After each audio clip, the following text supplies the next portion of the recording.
elected, despite pressure from some more progressive Democrats and advocates who are very concerned about the administration's pivot on asylum. Bob? Camilo Montoya Galvez, as ever, on the trail, reporting for us near the border, keeping us informed on all these important issues. Thank you so much. And that does it for us today here on America Decides. We'll be back with another edition tomorrow at 5 p.m. Eastern. The Daily Report with John Dickerson starts right now.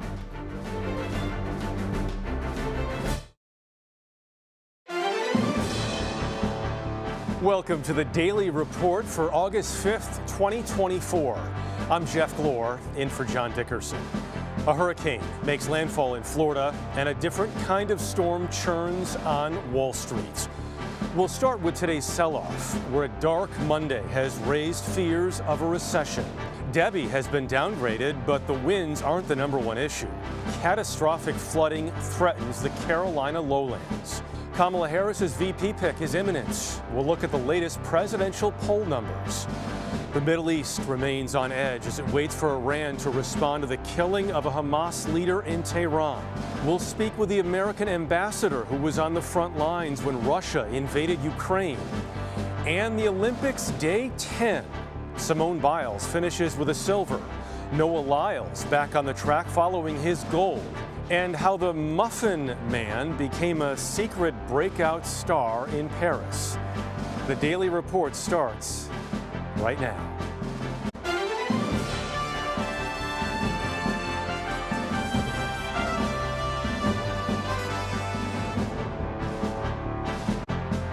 Hi, and thanks for joining us. We begin our report with the global markets. A relatively calm year on Wall Street is no more, at least for today. All three major indexes fell sharply on Monday. The Dow lost more than 1,000 points, down 2.6%. The Nasdaq lost 3.4%. The S&P lost 3%. For both the S&P and the Dow, it was the worst daily loss since September 2022. This all follows a global market mess. In Japan, the Nikkei fell by more than 12%. For the Nikkei, it was the worst one-day drop since the stock market crash of 1987. Stocks in Korea and Taiwan fell sharply too, as did European markets. CBS senior business and technology correspondent Joling Kent joins us with more. Joling, this Nikkei fall in particular was pretty stunning, not as bad for American markets, but what is behind all this? Yeah, what we're seeing in Japan, that 12% drop, the worst day since Black Monday of 1987, was a real reflection of what's happening in the global markets right now. We saw on Friday that weaker than expected jobs report, the unemployment rate ticking up just slightly, but the number of jobs added really was disappointing for Wall Street. That triggered a sell-off on Friday. Then we saw that manifest in Japan and then continue its tumble today here on Wall Street. The Nasdaq in particular hit really hard, entering correction territory. A lot of that driven not just by the disappointing jobs report, but also from those white-hot tech stocks, right? A lot of confidence coming out as investors were dumping those for a variety of reasons, especially when it came to Apple, Meta, and that AI stock NVIDIA, taking huge hits along the way. So what we're seeing right now is a worry. Is the U.S. entering the earliest stages of a recession? Did the Fed act too slowly as we await the Fed to cut rates? I was there with Fed Chair Jerome Powell last week, where they decided to hold rates steady yet again, making that borrowing, sustaining that at a very expensive level. So even though you've seen mortgage rates come down a little bit, overall borrowing is very expensive for new mortgages, car loans, and credit cards. So you might continue to see the consumer express some concern, and we've seen that manifest in the earnings reports of Starbucks and McDonald's, these really important companies that have a really good gauge on the U.S. economy. So now all eyes are on September, mid-September, if and when the Fed will cut rates. Before, we were looking at possibly a quarter-point cut. Now the market is pricing in a half-point cut for mid-September, Jeff. Okay, Joling, I think you covered just about all of it. Thank you very much, and we'll see what the markets do next. Appreciate it. We're also following breaking news from the Middle East tonight, where U.S. personnel have been injured after a suspected rocket attack hit Al-Assad Air Base in Iraq. CBS News intelligence and national security reporter Olivia Gazis joins me now with more on this. Olivia, what do we know? Sure, Jeff. Well, the country and the world have been on high alert for an impending retaliatory strike from Iran and its proxies. And one of the scenarios that U.S. officials had been planning for was potential strikes on its interests in the region. U.S. troops positioned in Iraq and Syria. And tonight we are learning that that may, in fact, have happened. A Pentagon spokesperson telling us that there was a suspected rocket attack on U.S. and coalition forces at Al-Assad Air Base in Iraq, that the initial indications are that at least several U.S. personnel have been injured in that attack, and that base personnel are still conducting a post-attack assessment. We do not know where these rockets came from. We do not know the severity of the injuries, nor how numerous they are. But it is a troubling indication that the U.S. has not managed to stay out of direct engagement in this conflict, not just coming to Israel's defense, as we know U.S. officials have said that they will do, but to have to engage in counterstrikes now that its own interests may have been attacked. We know that was the case when 3 U.S. service members lost their lives when an Iran-backed militia launched a drone attack on a U.S. base in Jordan. That was in January of this year. The U.S. did take retaliatory strikes in Iraq and Syria in response, and it comes amid a furious diplomatic effort led by the White House and Secretary of State Antony Blinken over the last few days to forestall an escalation in tensions. The secretary just recently spoke to the Iraqi prime minister about this possibility. He worked the phones again today with Egyptian and Qatari counterparts, with Western diplomats, with what he said today was a simple message. All parties need to refrain from escalation and take steps to ease tensions. It's not at all clear where we go from here, Jeff. Yeah, I think the Secretary of State called this a critical moment. Olivia Gazis, thank you very much. Tropical Storm Debby was downgraded from a Category 1 hurricane after slamming into Florida. At least 4 deaths have been reported. By midday Monday, roughly 250,000 customers in Florida were without power. Some forecasters are predicting record-setting rainfall for parts of Georgia and South Carolina as Debby makes its way north and east. Storm surge and flooding is feared in places like Savannah, Georgia, and Charleston, South Carolina. Charleston is where we find our CBS News national correspondent, Manuel Bojorquez. Manny, how are conditions there right now? Just a little rain at the moment, but it has been steady throughout the day, increasing and strong at times. I can tell you, just driving up to Charleston, the roads are already treacherous, and there is already pooling on some highways. They've already closed a few of the roads around the area to try to prevent people from getting stuck in the floods. So really the bullseye here, Savannah to Charleston, 12 to 18 inches of rain expected from Tropical Storm Debby. But this is the real doozy. If you look at the National Weather Hurricane Center forecast, some parts they predict could get up to 30 inches of rain. And that's where they start using words like historic and catastrophic. And Manny, as far as what you've seen, what is Charleston? Because, I mean, Charleston floods frequently. It can, but this seems obviously especially bad. What's the city doing right now? Well, they've opened up some public garages so that people can get their cars on a higher level, because that's always a big problem around here. They've been trying to pump water out already, but the big problem that you're going to see if we get what is forecasted for this area is that you'll have the water trying to drain into the sea behind us. But then if you have storm surge, it can't really go anywhere. That's the worst case scenario that is playing in people's minds. But they have prepositioned some resources for that kind of thing. Also, even though the winds won't be as strong, they could knock down trees, knock down power lines. So they've prepositioned some people to deal with those situations as well. But they're letting people know they should stay indoors, stay at home, only leave if the water becomes a problem where you are right now. Okay, Manny Bojorquez, thank you very much from Charleston, South Carolina. Arizona's Attorney General says that former Trump attorney Jenna Ellis has agreed to cooperate in the state's fake electors case.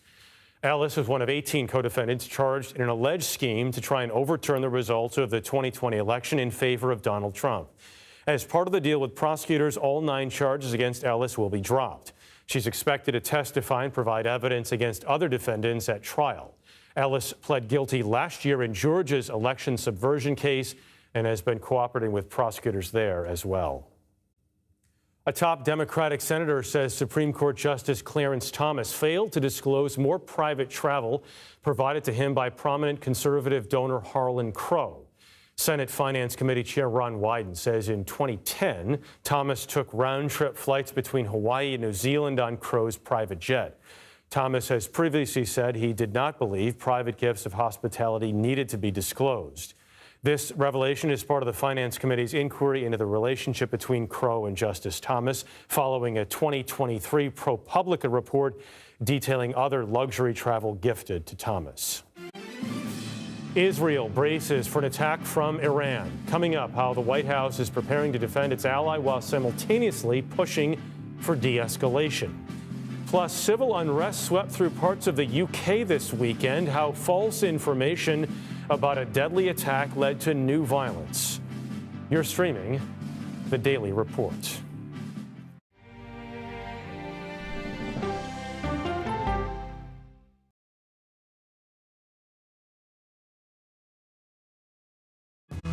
Coming up, our series. Wait a minute. Tom, is that you working the camera? Keep leaning out of your close-up.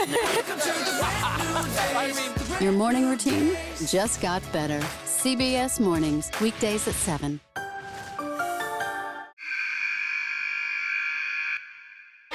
I had progressively fallen deeper into the world of online sports betting. The risk is the rush. What do you think is driving the spike in popularity? I think it's legality.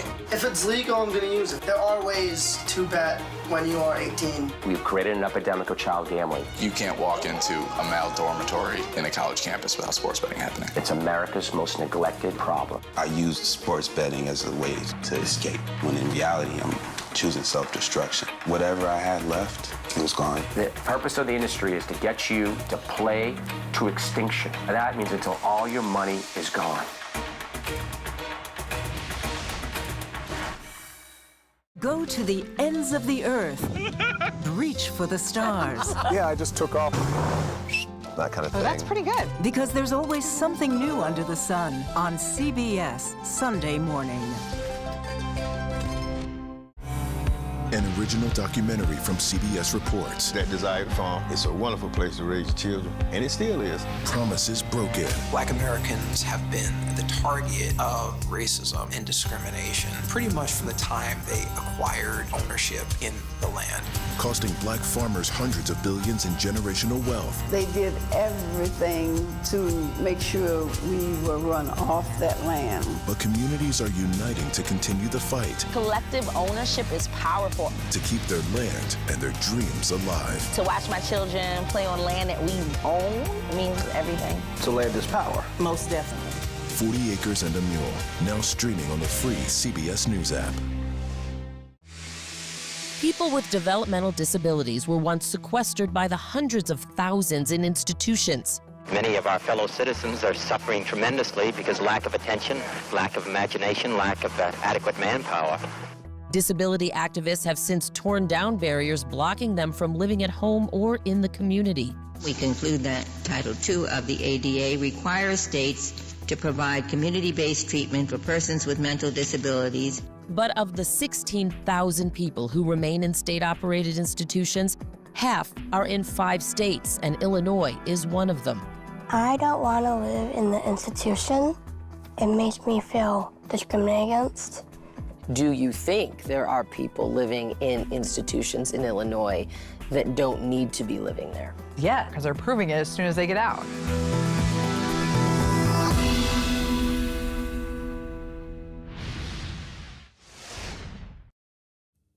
Vice President Kamala Harris is expected to announce her running mate Tuesday morning. 6 men remain on her short list. CBS News has confirmed Harris met Sunday with Senator Mark Kelly and Governors Tim Walz and Josh Shapiro. Transportation Secretary Pete Buttigieg and Governors Andy Beshear and J.B. Pritzker are also contenders to be her running mate.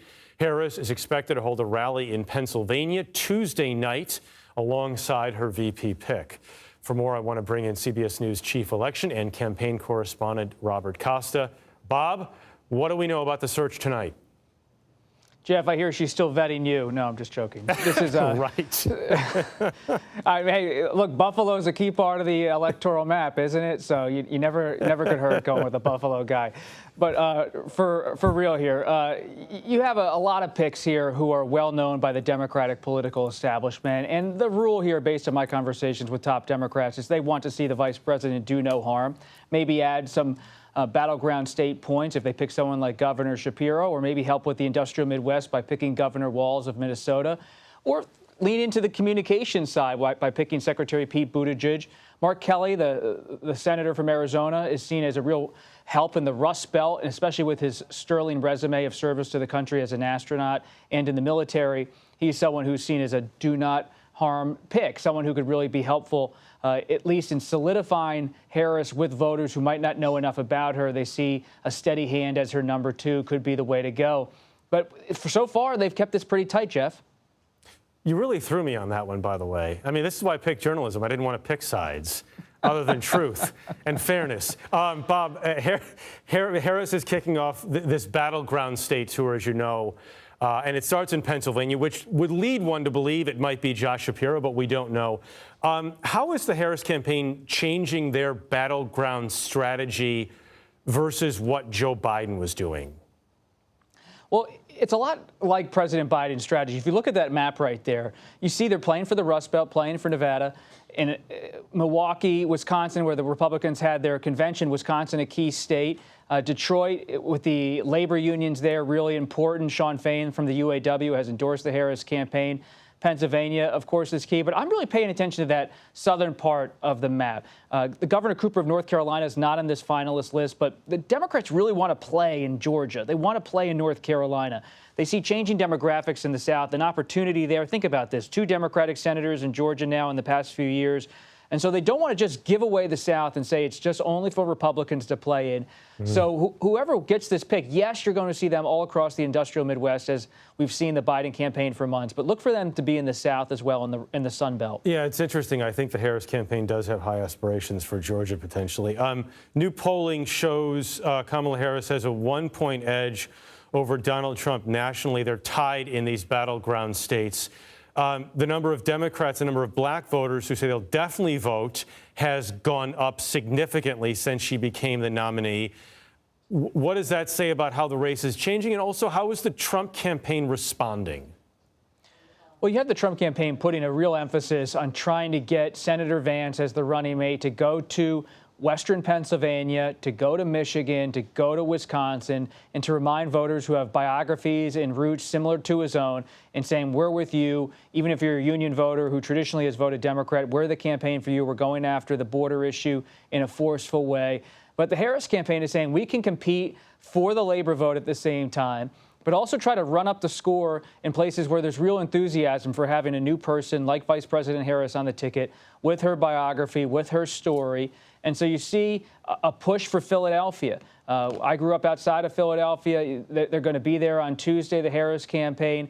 And so they say, yes, it's about making sure they can try to make some inroads in Western and Central Pennsylvania. But if they can get big turnout in Pittsburgh and Pennsylvania, in Pittsburgh and Philadelphia, get big turnout in Atlanta, then this is a map that could see the Democrats really start to expand where they're looking at. 90-plus days to go. And just a reminder, Bob, about how much things change. I mean, Biden only dropped out of this race, what was it, 15 days ago now?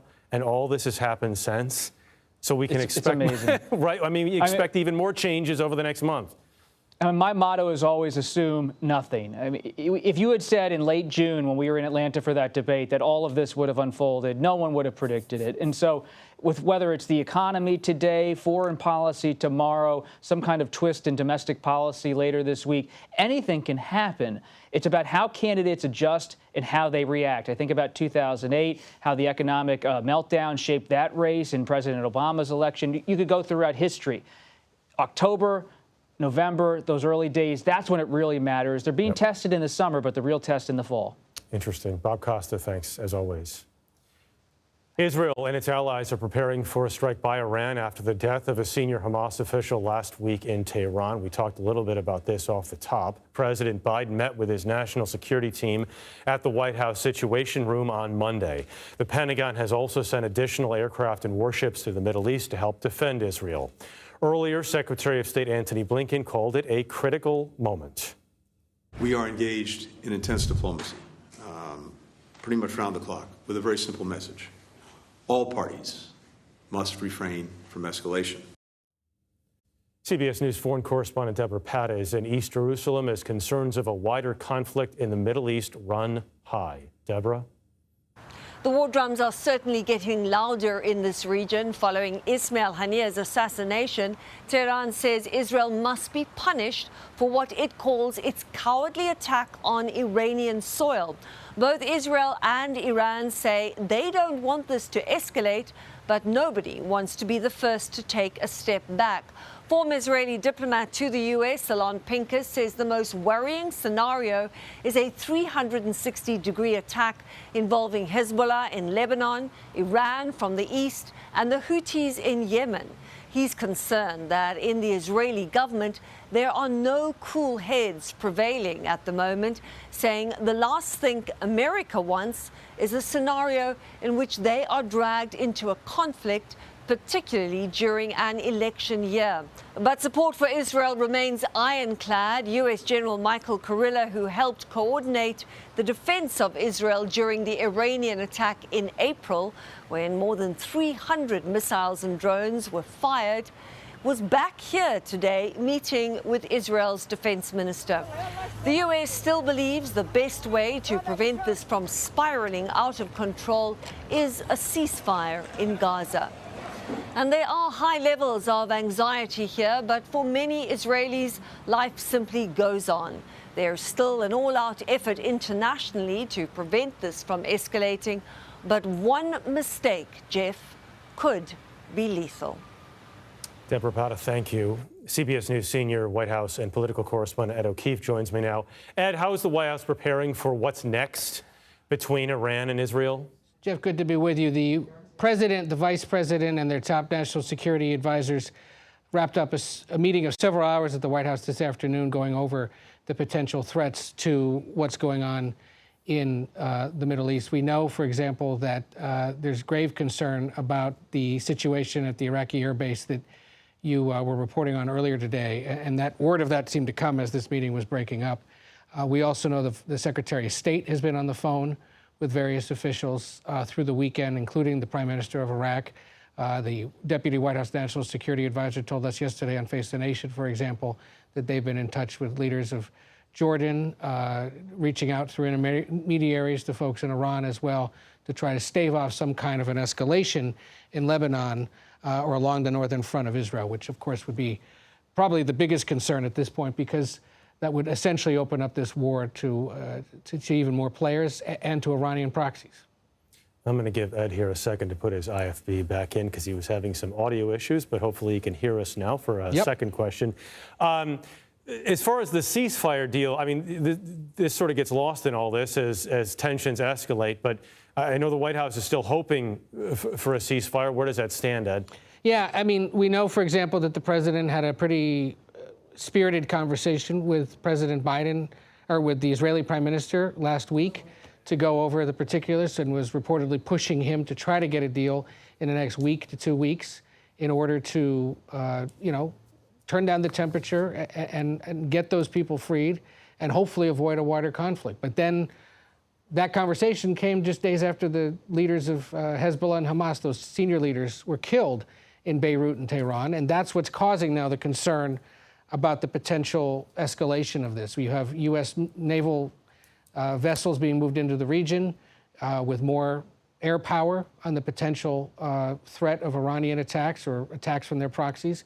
So all of it, in essence, is interconnected. What you're seeing tonight in Iraq is probably being caused by proxies of Iran, or at least that would be one theory, because that's who's done it before. Is that part of the retaliation? There's concern about the northern front between Israel and Lebanon. There's concern about what the Houthis could do. All of it could cause this to just blow up in the coming days. And it's why the White House, at least today, was so focused on trying to avoid that from happening. And while we'll likely hear that the President, the Secretary of State, and others are continuing to work the phones to not only get that ceasefire and hostage deal, but also keep these parties from causing a wider war. Okay, Ed, you'll keep watching it. Thanks very much. If you've ever had a question about anything, it's likely you've turned to Google for an answer. But the search engine's dominance is now part of a federal ruling that deems it a monopoly. We'll explain the antitrust concerns ahead. You're streaming The Daily Report.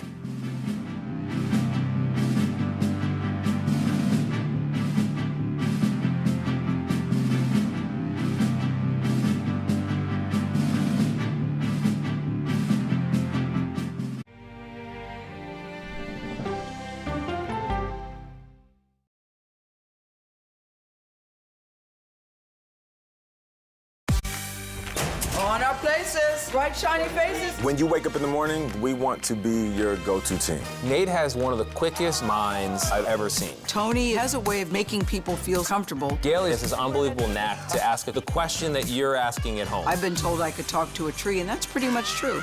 I don't go to work in the morning. I go for coffee with my two good friends, and we talk about the world. Your morning routine just got better. CBS Mornings, weekdays at 7.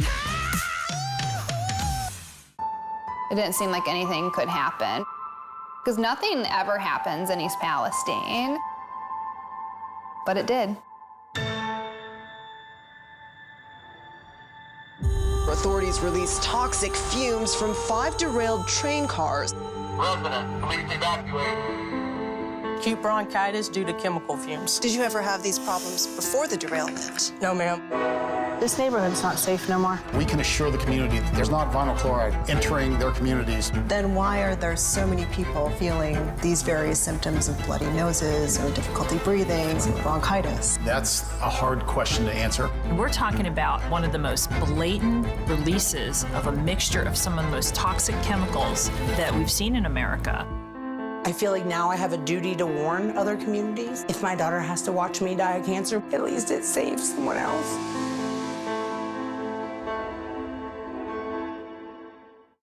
This case. It's like a screenplay, something straight out of Hollywood. But it's not fiction. It's 48 hours. Human remains found this week. 4 families shattered. There's no physical evidence.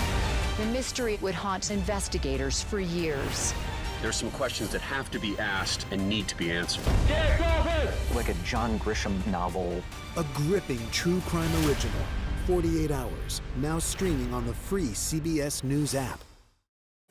Stories that inform. You can be really old at 60, and you can be really young at 85. Inspire. How do we unlock the power within ourselves to be who we want to be? And brighten your day. The best part of fame is making people feel good. Always send the people home happy. Make every day a little more like Sunday morning. Here comes the sun. Stream now on the free CBS News app. Hello, everyone, and welcome to our Dragon capsule here in space. Sightseers in space, the thrill of a lifetime. Seeing the Earth from space, it was so exhilarating. But the risks that come with the territory. There have been 4 fatal accidents. That's a 1% fatal accident rate. Might make you look before you launch. If you had 1 out of 100 airplanes falling out of the sky, we'd have a public crisis. Space tourism, now streaming on the free CBS News app.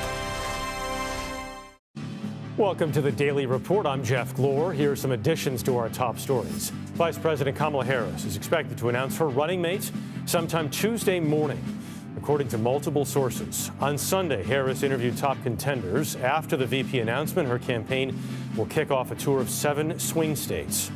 Fears of a U.S. economic slowdown set markets falling to start the trading week, but it wasn't just on Wall Street. Markets in Asia and Europe fell Monday as well. They fell the most in Asia.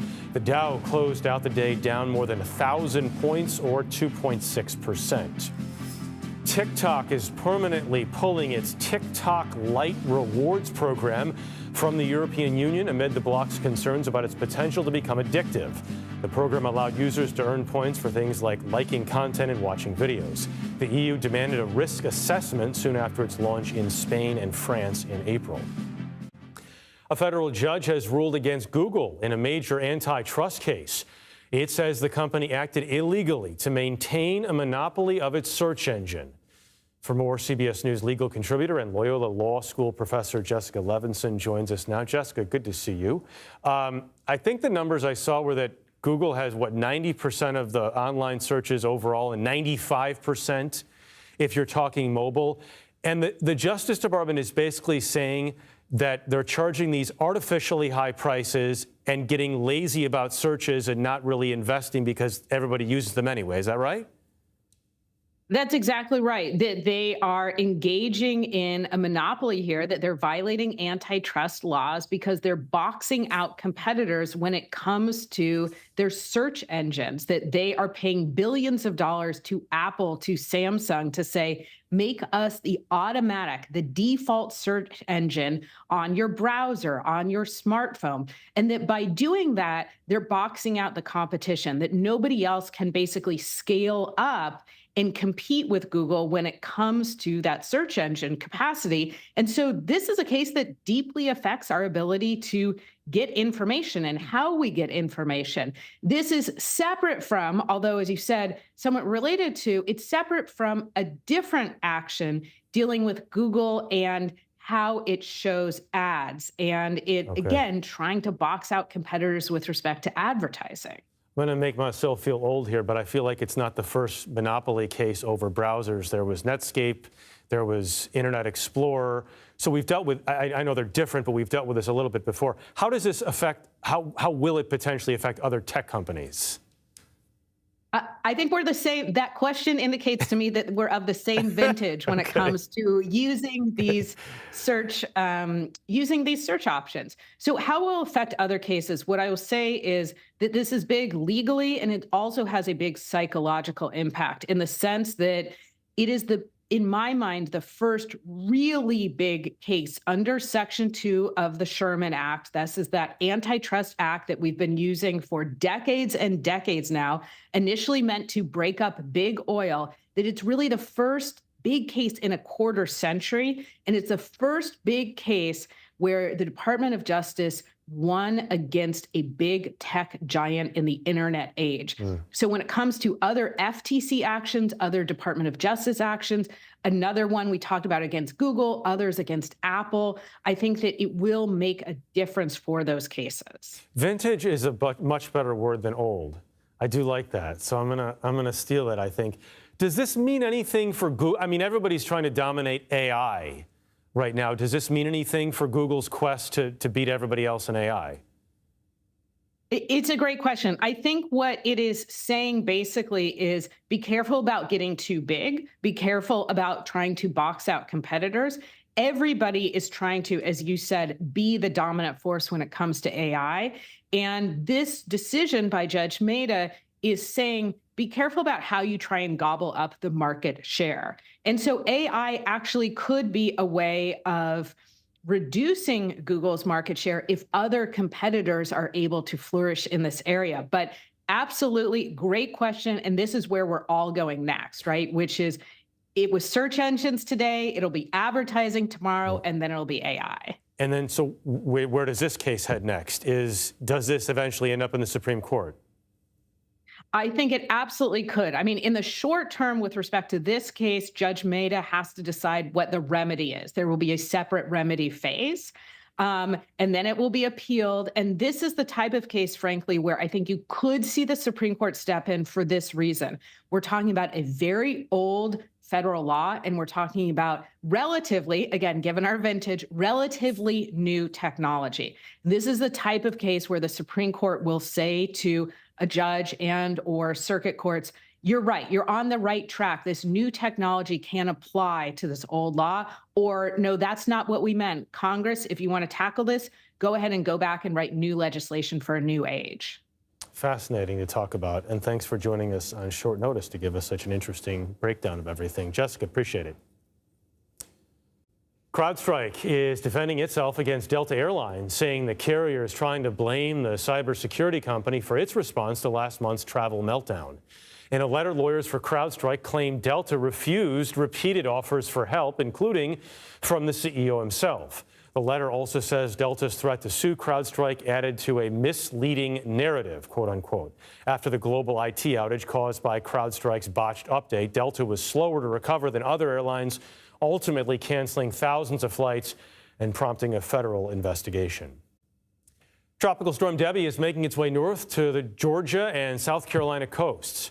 Both state governors have declared states of emergency in preparation of heavy rain and severe floods. CBS News correspondent Christian Benavides has the latest from Savannah. Christian. Jeff, we're already seeing those rain bands here in Savannah. Downtown Savannah here is essentially empty. It looks like a ghost town, clearly because of the rain that we're seeing. We're seeing those bands of rain, even though the eye of the storm is not here. We're clearly feeling it. I spoke to a woman who let me into her home. She told me that just last week, her home flooded. Part of her home flooded due to a thunderstorm. So you can only imagine what people who live in those low-lying areas here in Savannah are bracing for. Rain like this for multiple hours on end. What that potentially could lead to is in some of those low-lying areas, that is what has been so concerning. That's why the mayor has been out there saying that, look, this could potentially be a historic rainfall event, and it could lead, according to the mayor, it could lead to catastrophic consequences in certain parts of Savannah.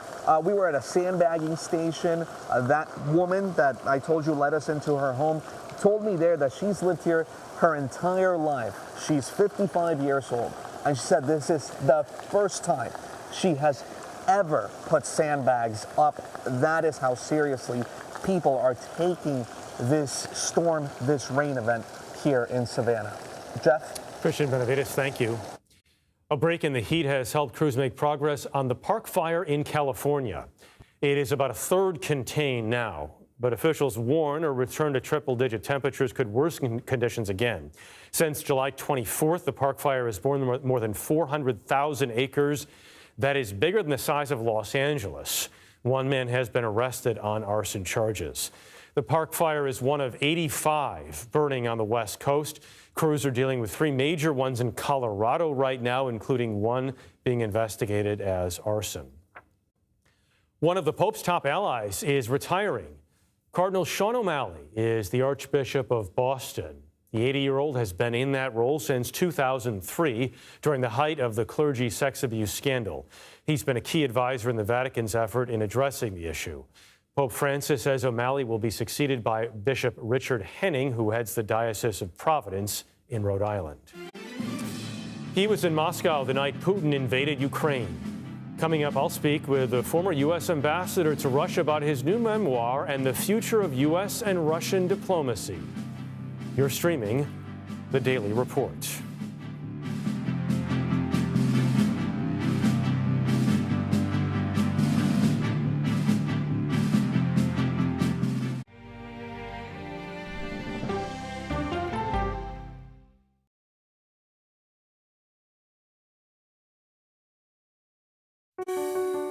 Washington is the seat of power. National security, foreign policy, global economics, every story comes through Washington in some way.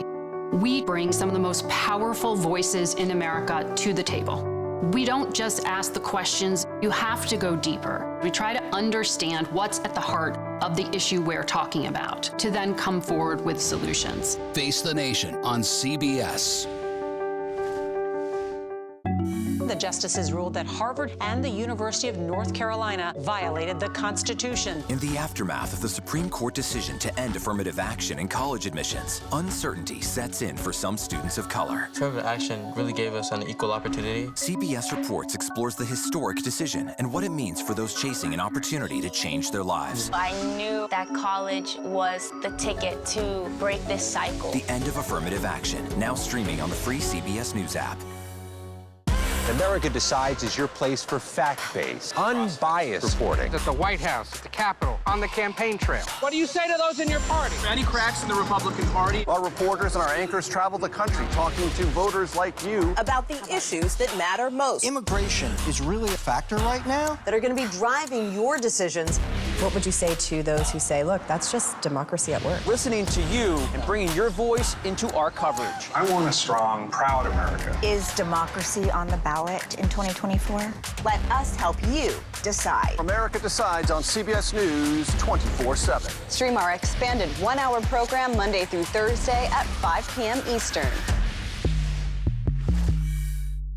an original documentary from CBS reports. AI is among the most world-changing technologies ever. Curing diseases, scientific breakthroughs, making lives better. They can help us with medical discoveries, scientific discoveries, doing better agriculture, having cures for things like Alzheimer's. It's also going to really transform the way we work. The uplifting potential of artificial intelligence is limitless. It gives you a friend, somebody to chat with 24/7 that is non-judgmental. He makes me feel loved and desired. And so are its downfalls. The problem with all this AI is that it's unpredictable and uncontrollable. The choices we make now will have lasting effects for decades, maybe even centuries. The ChatGPT revolution, now streaming on the free CBS News app. We are about to see American weapons in the hands of Mexican cartels. A gun pipeline to Mexico. We are arming the cartels. 100%, no doubt about it. Happening right under our noses. Who's doing something about this? Nobody. A CBS Reports exclusive. Most Americans have no idea that we are effectively arming the enemy next door. This is the story the American people need to know. Arming cartels, now streaming on the free CBS News app. There's nothing that matters more to me than protecting Americans at home and abroad. And so we'll continue to work for the release of all wrongfully detained Americans around the world. Could this improve relations with Russia? Is there any avenue for that after this prisoner exchange deal? As my sister might say, your lips to God's ears, man. The largest prisoner swap since the Cold War saw the release of 3 Americans and a permanent U.S. resident from Russian imprisonment. But as you just heard from President Biden, a breakthrough in diplomatic relations between the U.S. and Russia remains unlikely. As the former U.S. ambassador to Russia, John Sullivan, has rare insight on the inner workings of the Kremlin. He was also in Moscow the night Putin's army invaded Ukraine in 2022.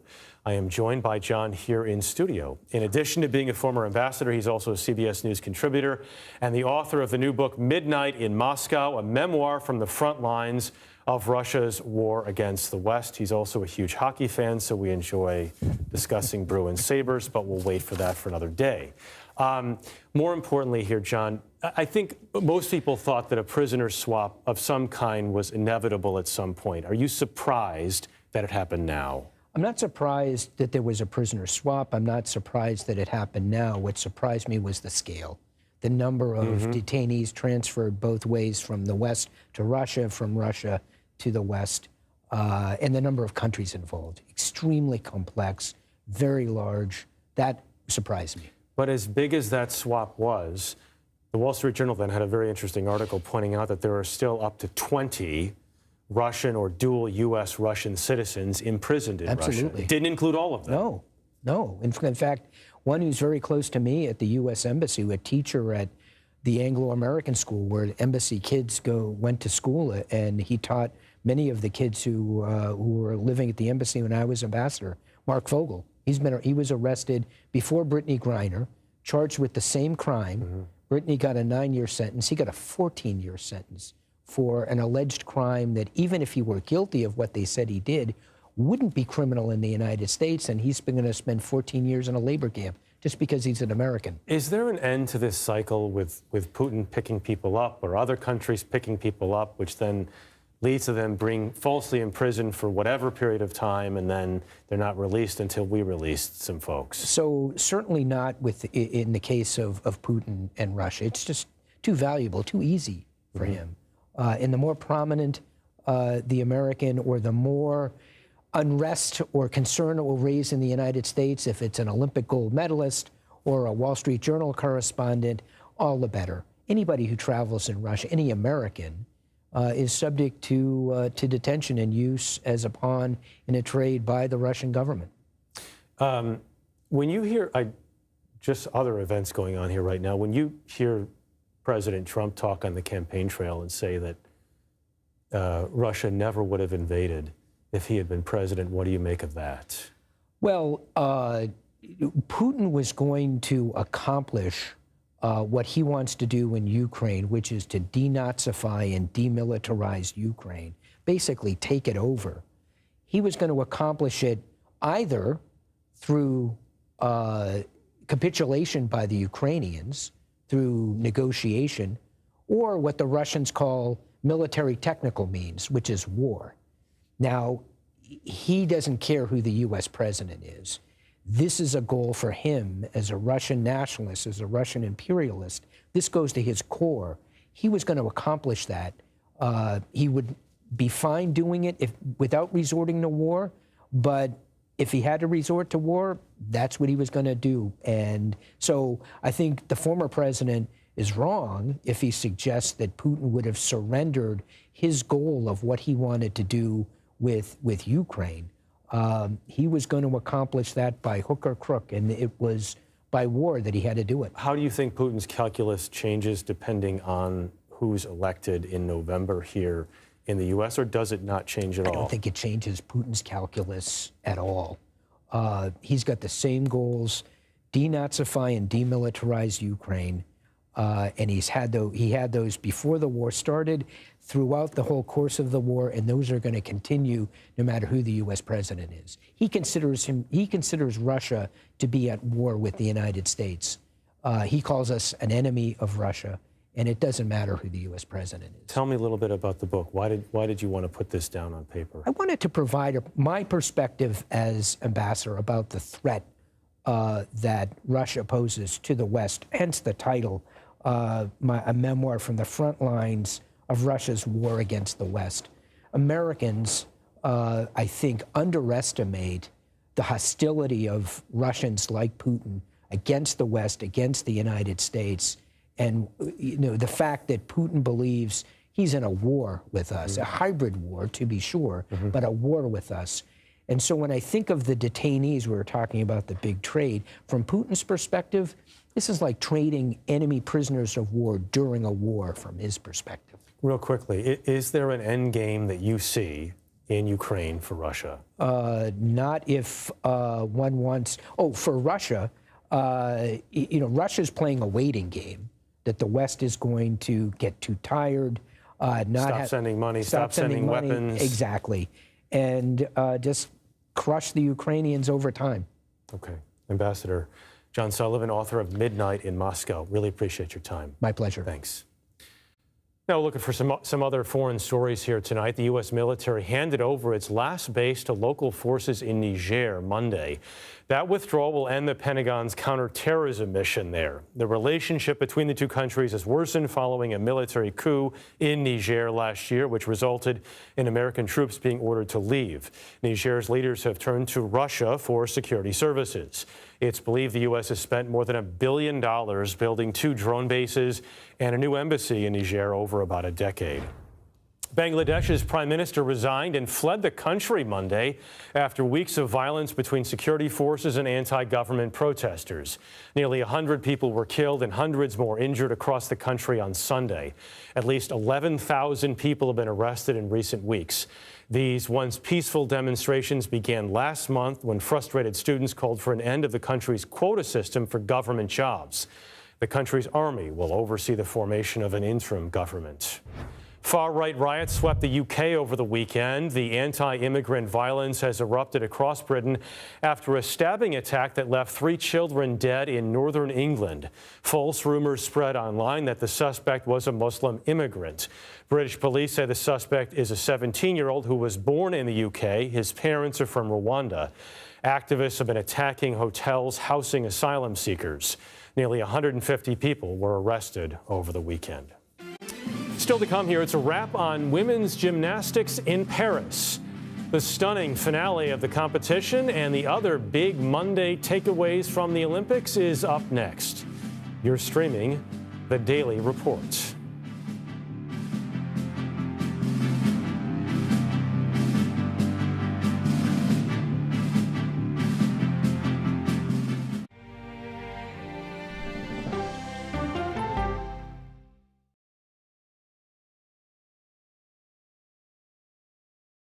Go to the ends of the earth. Right now. We got something crazy.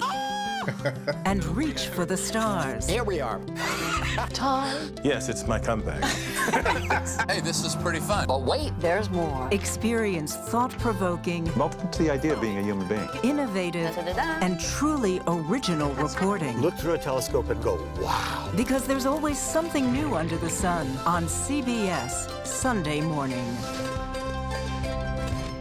At this moment, terrorists could be plotting another attack. 9/11 triggered a counter-terrorist system that included a secret database. This person needs a closer look. A growing list of nearly 2 million people, including some Americans who say they're innocent. For 1 hour flight, I have to spend 6 hours to go and come back. CBS Reports explores the system, the people responsible for it, and those pushing for change. I'm not fighting against them. I'm fighting for them to do the right thing. The Watch List, now streaming on the free CBS News app. Don't miss true crime anytime you want, anywhere you go. With the 48 Hours podcast. Real crimes, real lives, real justice. There's some questions that have to be asked and need to be answered. Listen to 48 Hours on Apple Podcasts. An original documentary from CBS Reports. Imagine yourself in Manhattan with no police, no army, no mayor. The people of Haiti stare down poverty, corruption, natural disasters, and violence. 90% of the guns that are used by gangs in Haiti are American guns. But with an unbreakable spirit and eternal optimism. There are days where I cry, but we can't be discouraged. We still believe in Haiti. They're still able to look ahead with hope.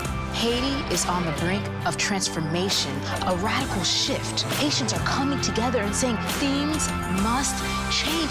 Fighting for Haiti, now streaming on the free CBS News app. Hey there, welcome to The Uplift. I thought she was a groom, and I stepped back and I went, oh, you're the queen. She's going to be with me every instant that I'm alive. I just wanted to see if you'd go to Disneyland with me today. I look over at him and he's smiling. I'm going to remember that the rest of my life. They told us when he was going to be born, he was only going to live for 30 minutes. It's really a miracle that he's with us today. The Uplift. Stream now on the free CBS News app. When you wake up in the morning, we want to be your go-to team. On our places, bright, shiny faces. I don't go to work in the morning. I go for coffee with my 2 good friends, and we talk about the world. Your morning routine just got better. CBS Mornings. A CBS News investigation. People looking for love, finding their life savings gone. This could happen to anybody. And sometimes losing their lives. Anything for love. Now streaming on the free CBS News app. The United States had a lot of catching up to do over the weekend in the gold medal department at the Olympics, and it delivered. 5 gold medals were won by Team USA on Sunday. One of the highlights was that incredible comeback in the men's 100-meter dash by Noah Lyles. He won the race and beat out Jamaican Kashane Thompson by just 5 thousandths of a second. For reference, it takes 20 times longer than that, than 5 thousandths of a second, to blink an eye, which is why the announcers, as they were watching it, were so confused about who won, and everyone at home was too, until they showed the results. CBS Saturday morning co-host, my co-host, and CBS News and sports correspondent Dana Jacobson has been following the action in Paris. She joins us now. Dana, good to see you, not on a Saturday, but let's start with the U.S. women's gymnastics team. No gold at the finals today, but silver and bronze, right? Yeah, we've gotten spoiled. We're used to it. It's like Simone is stepping up, so we're used to gold. But instead, it was a silver in the floor for her. And her teammate, Jordan Childs, got the bronze, which was very exciting for both of them. I think it was earlier, though, on the beam where people were really surprised because, again, it was Biles competing and Suni Lee, and neither one of them was able to complete the routine without falling. So they were off the podium. They both said later that it was really odd. They were used to, in most meets, they have music or some type of sound, something going on in that arena during it. And here it was very quiet. They were shushing the crowd, didn't want them to cheer. Perhaps that took them off the game. Perhaps it didn't. Either way, they weren't complaining about it, just saying that it was something that they noticed. And I mentioned Suni Lee because Biles gets so much of the credit, but Suni Lee really had to fight to get back here. She was dealing with liver disease in 2023, managed to get back, and she said earlier today that it certainly gave her perspective when it comes to her medals in these games. Yeah, I am. I didn't even think that I would make it this far, so I'm trying to give myself a little bit of grace and be like, okay, we didn't even think that we would be at the Olympics, so making it to the final was just kind of a bonus, and I'm really happy with how it went.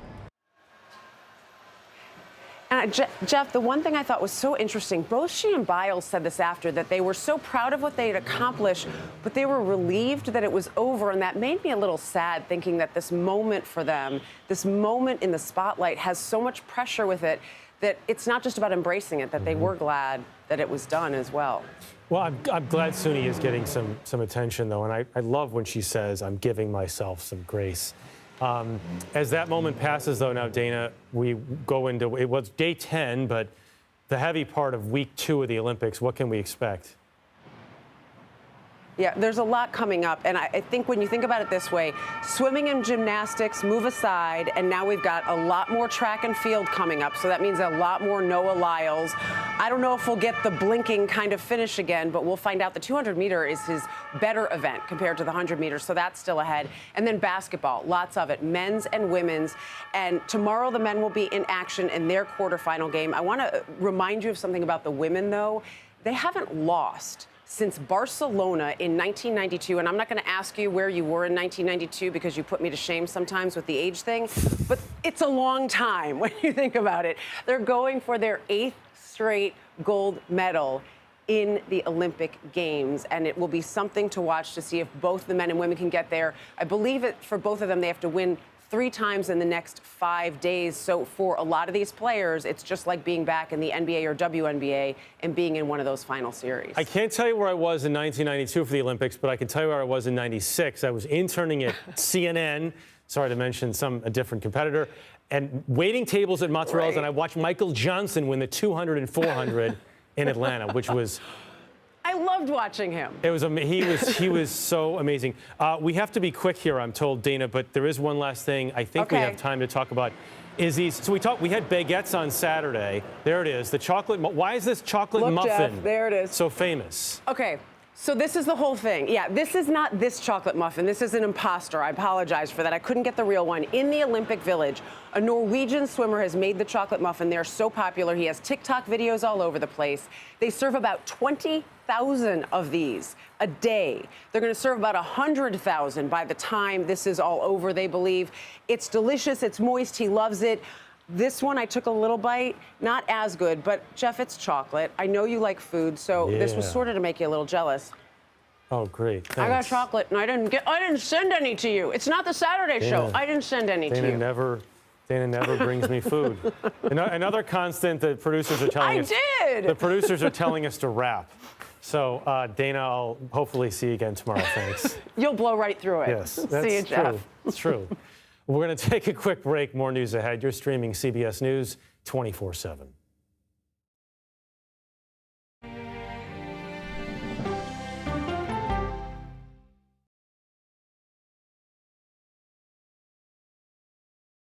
Okay, so let's just start at the beginning. Well, let me start with this. What is at stake here? What is the answer then? Do you know why? You want me to just keep going? Is that a good thing or a bad thing? Were there death threats? How is this possible? What's wrong with that argument? Are you saying they lied? Have you told the government that? Why won't you say the word crisis?